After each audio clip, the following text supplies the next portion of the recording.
Olá, graça e paz, tudo bem? Que bom ter você aqui. Estamos na Universidade Bíblica de Acari, na UBA, da Igreja Batista de Acari, mais uma aula da classe de novos membros, né?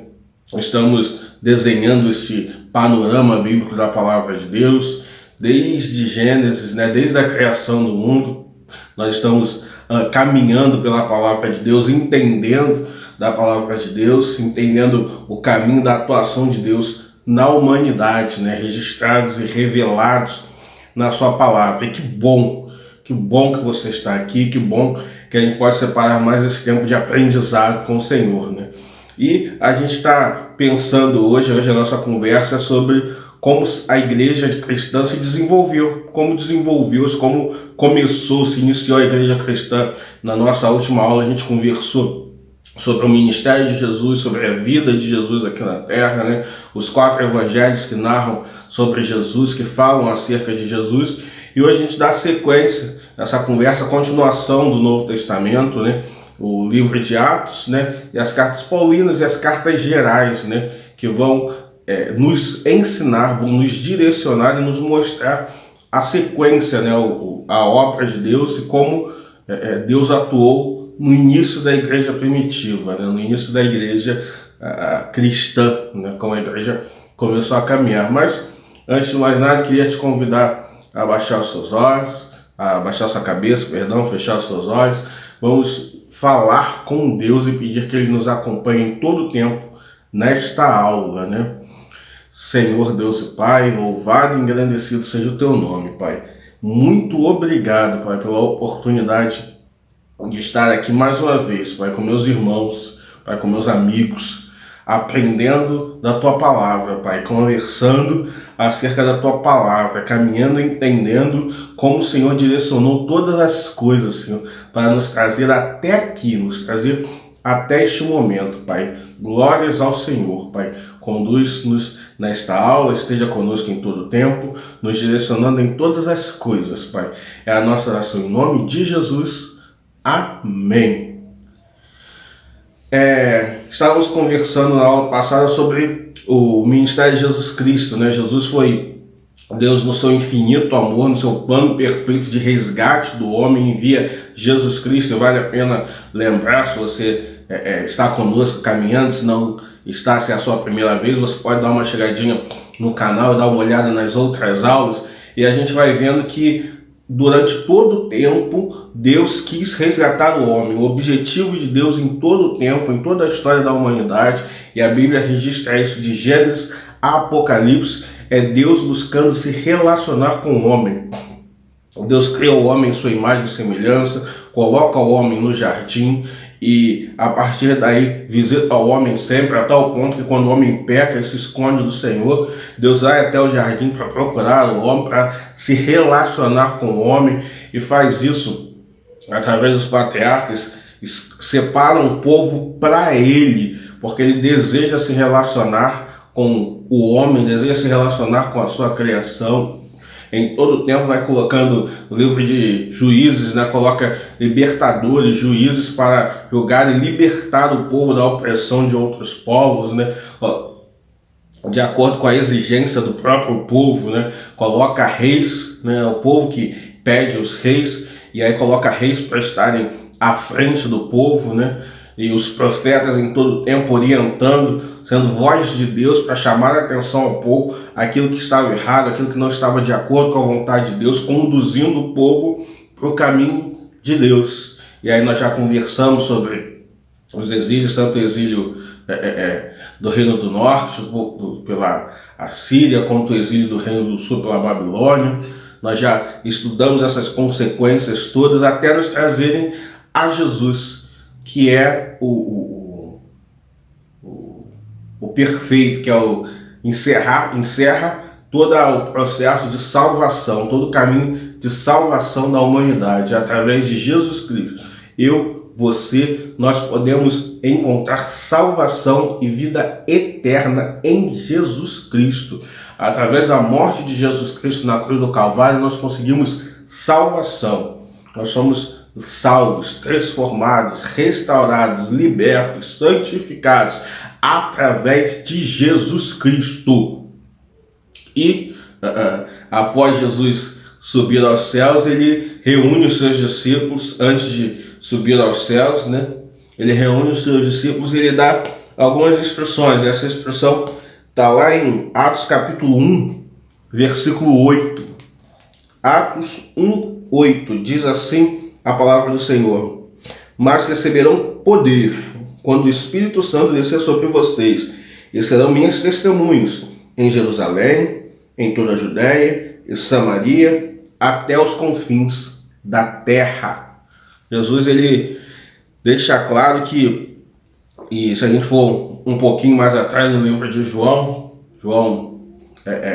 Jesus vai dizer aos seus discípulos prestes a morrer na cruz, prestes a ser entregue por nós na cruz do Calvário, né, para que eu e você possamos ter salvação. Ele vai dizer: olha, eu vou, mas eu não vou deixar vocês sozinhos. Eu vou, mas eu vou enviar um Consolador, e este há de estar com vocês. Este vai cuidar de vocês.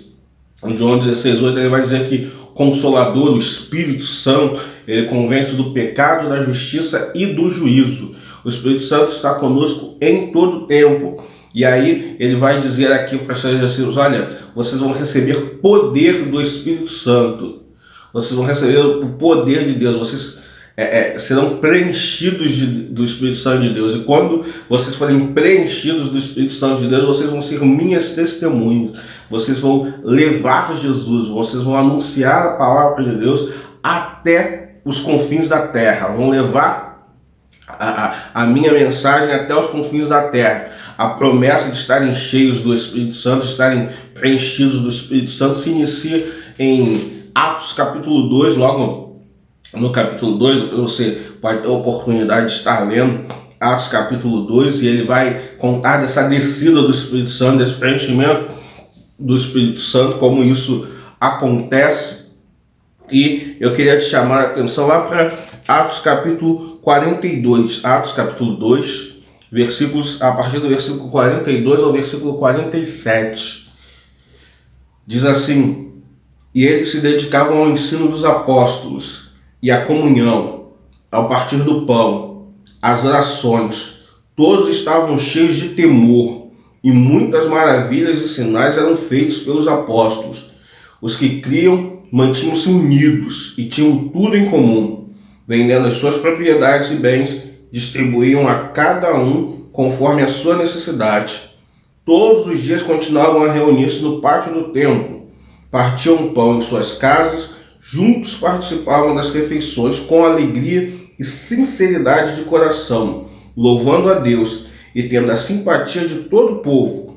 E o Senhor lhes acrescentava diariamente os que iam sendo salvos.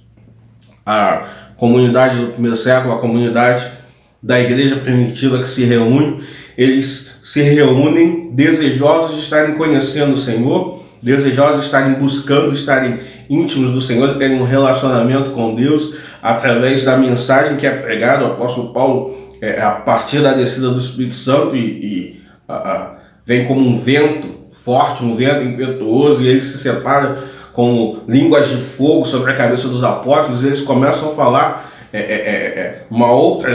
eles começam a falar mesmo nas suas línguas, e a Bíblia vai nos relatar que estavam na festa de Pentecostes e havia pessoas de várias nacionalidades, e cada um ouvia eles falando na sua própria língua. Cada um ouvia os apóstolos falando na sua própria língua, e eles ficaram muito confusos com isso. O apóstolo Pedro teve a oportunidade de ensinar, de explicar, e eles entenderam, e algumas pessoas houveram a partir daí as primeiras conversões, a partir daí os primeiros ensinamentos, né, do que estava acontecendo, e eles foram aprendendo. E aí o texto bíblico é lindo lá em Atos 2, quando ele vai dizer que eles tinham tudo em comum, eles tinham tudo um buscava vender talvez uma propriedade que tivesse para poder ajudar os outros, e eles estavam sempre comendo juntos, sempre estavam em comunhão, aprendendo juntos da palavra de Deus, crescendo juntos. E a Bíblia diz que diariamente, eles ia sendo acrescentado aqueles que iam sendo salvos. Todo dia havia salvação, todo dia iam sendo acrescentados aqueles que iam sendo salvos. Uma característica da igreja primitiva forte, e o livro de Atos nos registra muito isso, é acerca do avanço ministerial e do avanço do evangelho, né? A igreja de Atos, a igreja primitiva, a igreja do século, ela avança no testemunho da palavra de Deus, né? Avança na comunicação, na pregação, na conversão, no ensino da palavra de Deus. A gente percebe isso, a gente pode dar uma lida nisso lá em Atos capítulo 3, e Atos capítulo 3 tem a cura de um coxo que estava lá na porta do templo, na porta formosa. O apóstolo Pedro e João vão dizer: olha, eu não tenho prata e não tenho ouro, mas o que eu tenho eu te dou, em nome de Jesus, levanta e anda. E aí eles ministram a palavra de Deus, eles ministram o que eles têm de mais precioso, o Espírito Santo de Deus, a presença, a atuação poderosa do Espírito Santo de Deus, restaurando a saúde daquele homem. Atos capítulo 8, a partir do verso 26, vai narrar o encontro de Filipe com o eunuco, né? Deus leva Filipe até onde ele está para que ele pregue a palavra para aquele eunuco, para que ele ensine. Aquele eunuco é ensinado, toma uma decisão ao lado de Jesus e se batiza. Isso é uma palavra tremenda de como Deus deseja salvar, como Deus deseja transmitir a palavra dele. Atos capítulo 10 vai narrar o apóstolo Pedro indo à casa de Cornélio, né? Pregar o evangelho a Cornélio, que era romano. Ele tem algumas dificuldades com relação a isso, mas o Espírito Santo de Deus se revela a ele e o orienta a ir até Cornélio para pregar a palavra de Deus. E sem falar, a gente falando de obra missionária no livro de Atos, não tem como a gente não falar do apóstolo Paulo, né? No capítulo 9 do livro de Atos, o apóstolo Paulo tem um encontro com Jesus. Ele era perseguidor dos cristãos, ele recebe carta para ir a Damasco para ir contra, né, para perseguir os cristãos. E neste caminho até Damasco ele tem um encontro com Jesus transformador, e Jesus se revela a ele perguntando: por que você me persegue? O apóstolo Paulo vai dizer: quem é? Ele fala: sou Jesus, a quem tu persegues. Ele tem um encontro transformador com Jesus Cristo, e a partir deste encontro o apóstolo Paulo se transforma num pregador do evangelho. A Bíblia relata pelo menos 3 viagens missionárias do apóstolo Paulo. E aí, a gente pensando um pouco acerca dessas viagens missionárias, que a Bíblia vai nos relatar da primeira viagem missionária do apóstolo Paulo, está lá em Atos capítulo 13 e Atos capítulo 14. Né? A primeira viagem, o apóstolo Paulo sai de Antioquia, e aí ele sai acompanhado de Barnabé, né? Barnabé, seu companheiro, seu discipulador.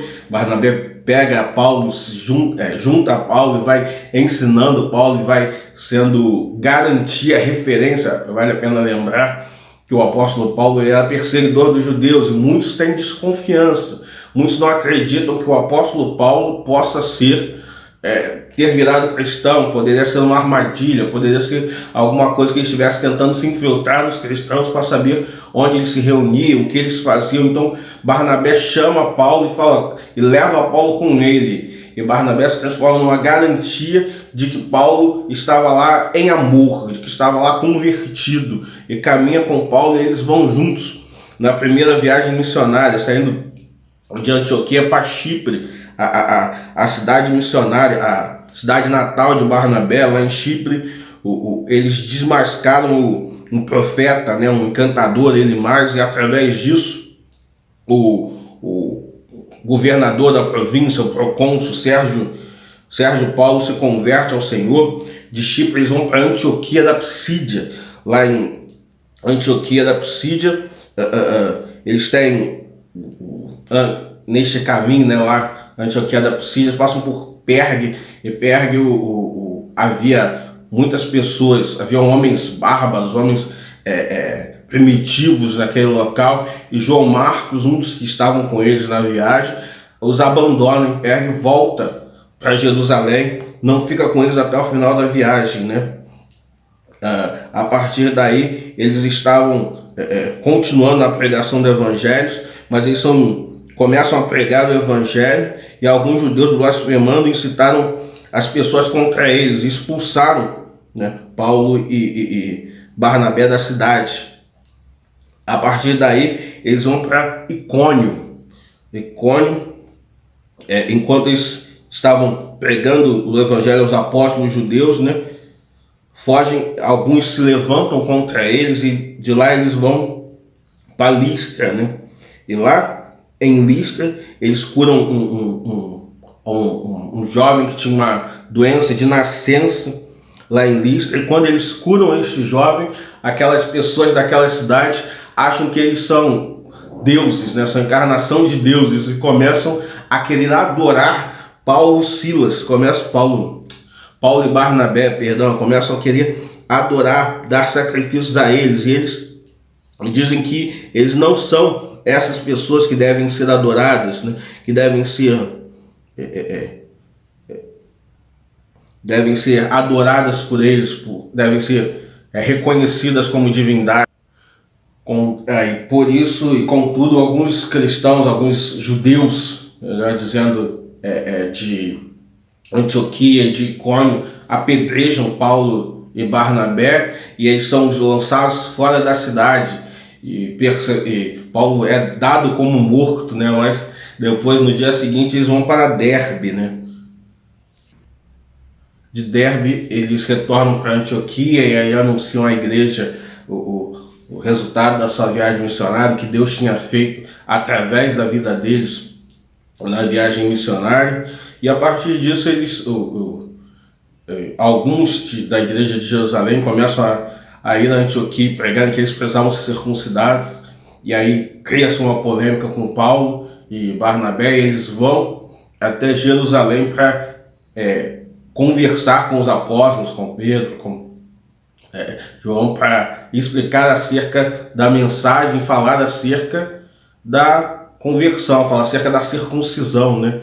E a partir daí, depois disso, a partir do capítulo 15, versículo 36, eles são enviados na segunda viagem missionária, né? E aí tem um ponto muito interessante, porque o Barnabé, que era companheiro de Paulo, foi companheiro de Paulo na primeira viagem missionária, ele deseja levar João Marcos.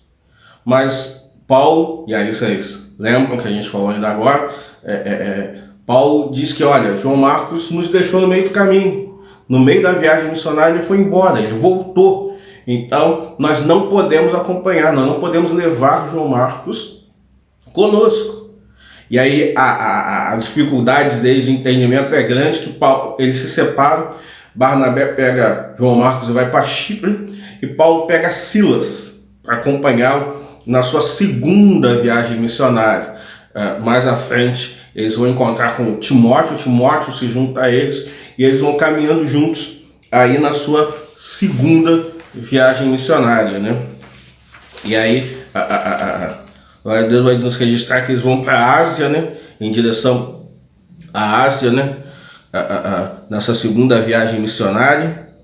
Eles tentam ir para alguns lugares, mas a palavra de Deus, o Espírito Santo de Deus, né, passam pela região da Frígia, da Galácia, tentam em alguns lugares, o Espírito Santo vai os impedindo eles de ir, né?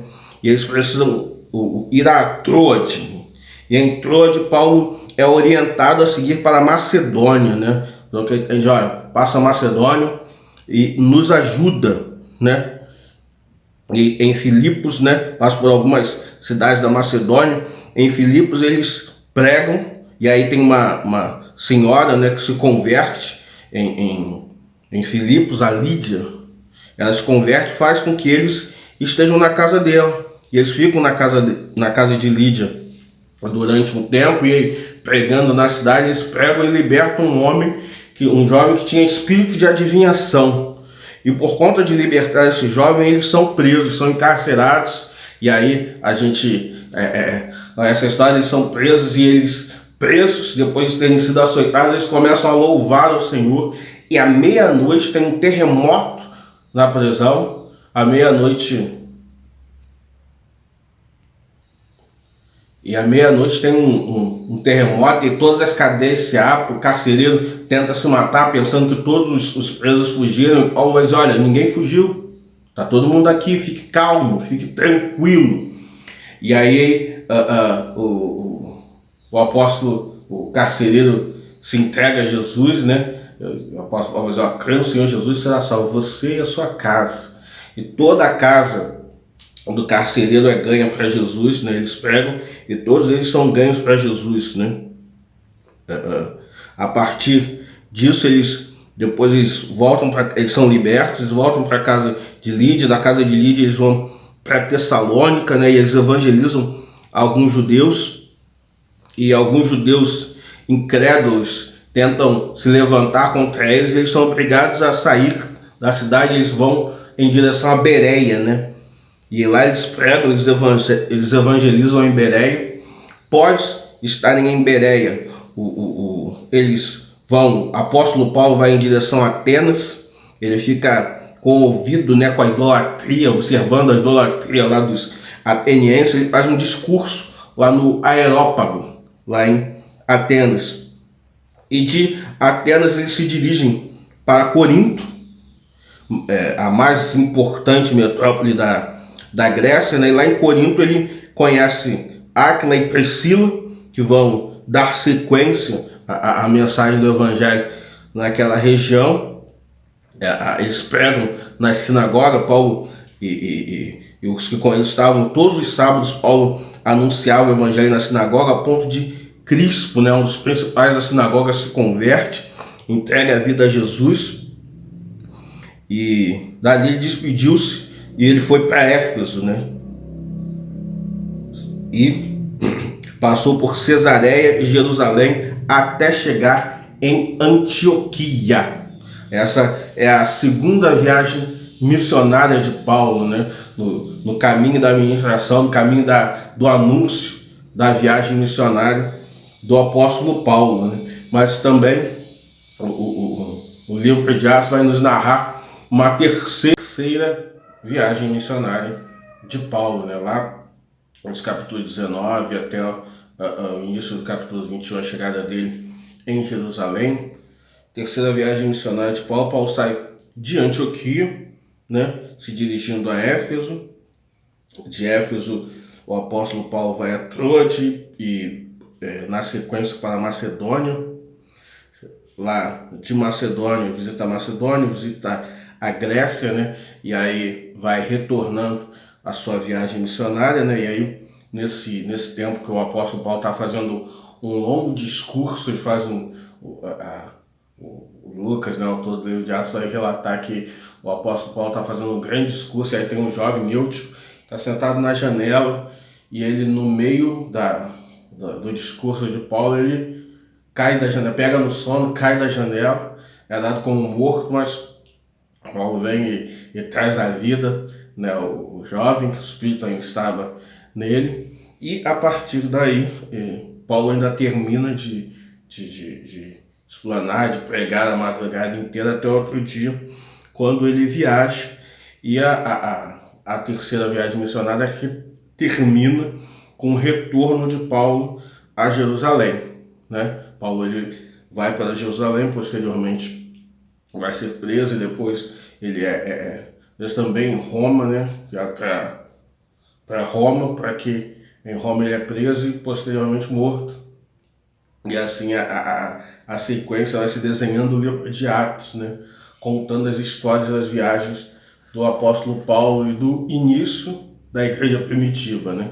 Permitindo Deus, queremos na próxima aula conversar um pouco sobre as cartas do Novo Testamento, as epístolas do Novo Testamento, né? Tem as epístolas paulinas, as epístolas gerais, a gente conversar um pouco sobre o que diz cada carta, sobre as datas, né? Onde foram escritas, a gente juntos meditarmos um pouco sobre as verdades registradas nas epístolas do Novo Testamento, né?